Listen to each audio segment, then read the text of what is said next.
Olá! Bem-vindos, bem-vindas a mais um episódio do podcast Conversa Sustentável, desvendando o S do ESG. Eu sou a Vivian Blaso, co-idealizadora do Cidades Afetivas, sócia na Conversa Sustentável, professora, pesquisadora e artista. Hoje nós vamos conversar com Rafael Morales, nosso consultor especialista em ESG. Rafael tem longa trajetória na área da sustentabilidade e hoje Rafael vai conversar sobre fornecedores e ESG. Rafa, chega para a conversa. Oi, Vivian. A gente vai falar de um assunto super importante que está na discussão das grandes empresas de todo o mercado. Então, vamos falar sobre fornecedores. Rafa, quando fala de fornecedores, logo vem aquelas manchetes não muito legais, quando, por exemplo, a gente encontra no setor têxtil, no setor do agronegócio, ainda questões relacionadas a trabalho escravo, ou seja, condições de trabalho degradante em situações similares. Nós sabemos a importância dos fornecedores e a sua contribuição nas diferentes fases do ciclo de vida, tanto de produtos como de serviços. Então, quando a gente fala de fornecedores, é importante a gente olhar como é que esses fornecedores eles podem ter um impacto positivo em todo o nosso sistema, não é mesmo? Que vai desde a logística até a distribuição, como também no pós-consumo, não é mesmo, Rafa? Eu fiquei pensando aqui, como é que a gente pode, então, levar para as pessoas mais conhecimentos a respeito da importância de olhar para esse ciclo completo, tanto do ciclo de vida de produtos como de serviços, levando em consideração o impacto da cadeia de fornecedores. Rafa, o que mais nós precisamos saber? Olha, Vivian, eu acho que a gente pode dividir a análise sobre os fornecedores de dois lados, né? As questões mais relacionadas ao negócio, como a quebra de fornecimento, a dependência excessiva de um determinado fornecedor ou um problema com qualidade em relação a uma entrega específica, né, de um fornecedor. Mas com a abordagem ESG, a gente começa a visualizar exatamente isso que você colocou, que a cadeia de fornecimento ela acaba sendo o elo mais frágil da cadeia economicamente. Então, os fornecedores eles acabam sendo objetos de práticas de trabalho degradante, análogo à escravidão, trabalho infantil. Então, é importante que não só as grandes empresas, mas a sociedade como um todo, olhem para essa cadeia para que ela tenha uma estrutura e um fortalecimento do ponto de vista econômico e as garantias sociais para que ela não seja exposta a simplesmente oscilações de preço. Então, para que o seu produto seja economicamente viável, numa fábrica de tecido, a aplicação de uma tinta mais barata, mas que ela vá impactar ambientalmente, esse tipo de consciência é preciso ter dentro da cadeia. Não importa se o produto ele vai ser mais barato. O que importa é que ele não vai ter um impacto na sociedade, ele não vai ter um impacto no lençol freático, não vai ser algo que vai impactar no meio ambiente. A gente pode também destacar alguns casos, né, onde fornecedores trouxeram impactos gigantescos, por exemplo, do ponto de vista de segurança da informação, do vazamento de informações estratégicas, como nós tivemos no caso da Boeing, onde informações relacionadas ao projeto do Boeing 737 foram vazadas, como também no caso do Uber, onde dados de mais de 57 milhões de usuários foram vazados por um fornecedor. Nossa, realmente é uma condição assim que hoje não tem mais como fugir, até porque com a presença cada vez maior das pessoas conectadas nas redes, essas informações acabam também impactando essa questão da reputação das marcas. Você comentou a respeito, por exemplo, do vazamento de informações, isso impacta diretamente na vida dos usuários, não é mesmo? Com certeza.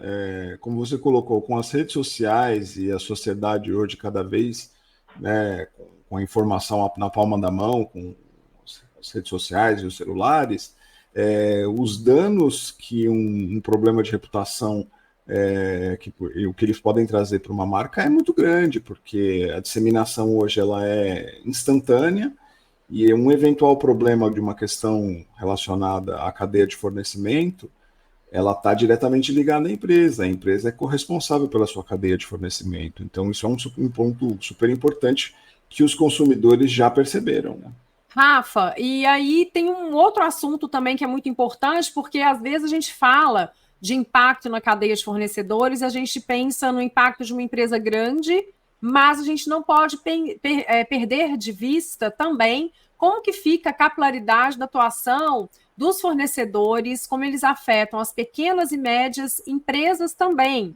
Então, esse olhar sistêmico do ESG é também uma ferramenta para que essas empresas possam compreender cada vez mais os riscos e as oportunidades referentes à sua cadeia de fornecimento.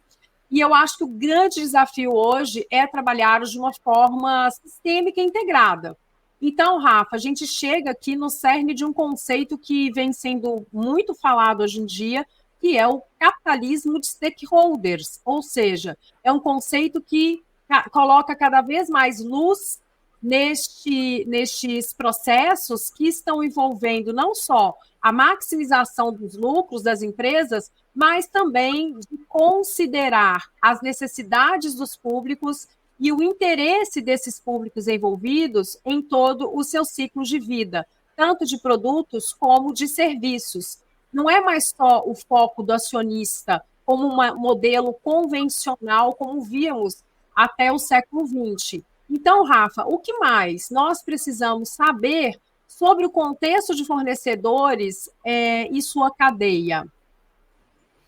Vivian, além do aspecto social que nós mencionamos aqui, relacionados às questões de condição de trabalho, na perspectiva ambiental, o impacto dos fornecedores ele é basicamente na questão das emissões de gás de efeito estufa. Não só basicamente, mas um ponto importante a se destacar é a questão das emissões de gás de efeito estufa da cadeia de fornecimento, né? As empresas e as grandes indústrias hoje, elas têm gestão sobre as suas emissões, salvo algumas exceções, mas em larga maioria, essas grandes empresas e grandes indústrias hoje mensuram aquilo que é emitido e é jogado na atmosfera daquilo que ela tem gestão direta.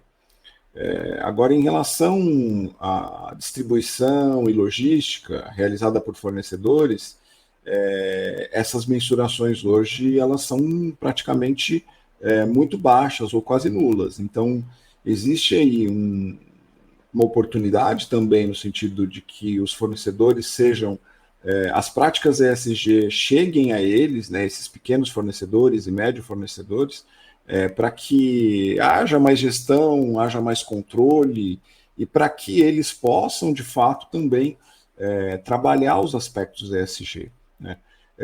As questões relacionadas ao marco regulatório da transição ecológica, como a norma da CVM 193, que tratam da questão dos relatos e da padronização dos dados ESG, vão tratar também de uma questão importante, porque como a cadeia de fornecimento faz parte das empresas, esses dados também precisarão ser relatados e também passarão por asseguração.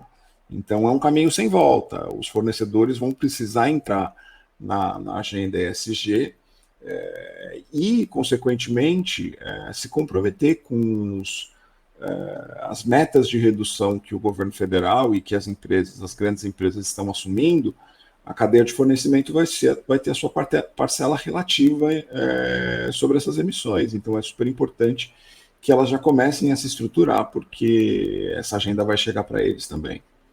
Com certeza, Rafa. E 2025 está aí, né? Então, com essa regulação no horizonte e a pressão da sociedade civil, como a gente comentava aqui, a respeito de maior transparência, essa necessidade da publicação dos relatos, né? e acesso e segurança, né, ou seja, confiabilidade dessas informações, faz com que, então, esses fornecedores possam, daqui para frente, cada vez mais assumirem uma abordagem para poder atender às expectativas desses stakeholders, ou seja, é uma tarefa, é um caminho sem volta, tanto para empresas como para instituições, não é mesmo, Rafa? Sim, com certeza. A cadeia de fornecimento já vem sendo impactada e o horizonte é que cada vez mais ela entre na agenda ESG e assuma práticas de gestão e controle de indicadores, de políticas e de normas. Muito bom, e nós da Conversa Sustentável podemos ajudar as empresas, as organizações neste horizonte, ajudando a construir um ambiente mais inclusivo, solidário. Este é um conceito também que aparece nos relatórios de tendências para 2024.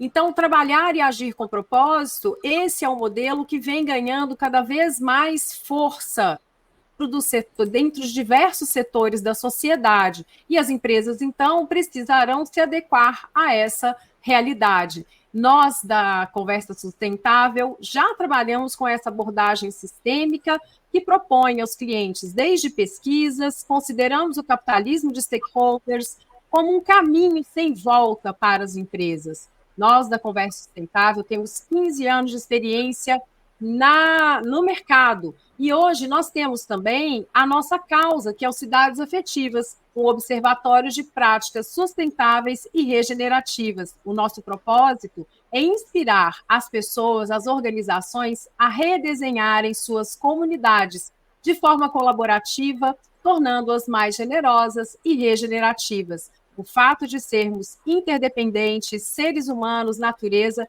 é fundamental que cuidemos das nossas comunidades, organizações, cidades, para regenerar os sistemas socioecológicos, tanto em escala local quanto global. Rafa, muito obrigada. Você quer fazer mais alguma consideração a respeito dos stakeholders e de toda essa cadeia de fornecedores? Não, Viviane, só fica o nosso convite para um podcast que nós vamos gravar sobre capitalismo de stakeholder, que foi um assunto que a gente abordou hoje aqui, e nós vamos ter um episódio específico sobre esse assunto. Muito bom. O nosso podcast Conversa Sustentável acontece semanalmente às segundas-feiras, às 9 horas da manhã. E você pode ouvi-lo nas plataformas do YouTube Music e no Spotify. E se você gostou desse conteúdo, compartilhe nas suas redes. Não deixe de dar um joinha e colocar a estrelinha lá no nosso Spotify. Até logo!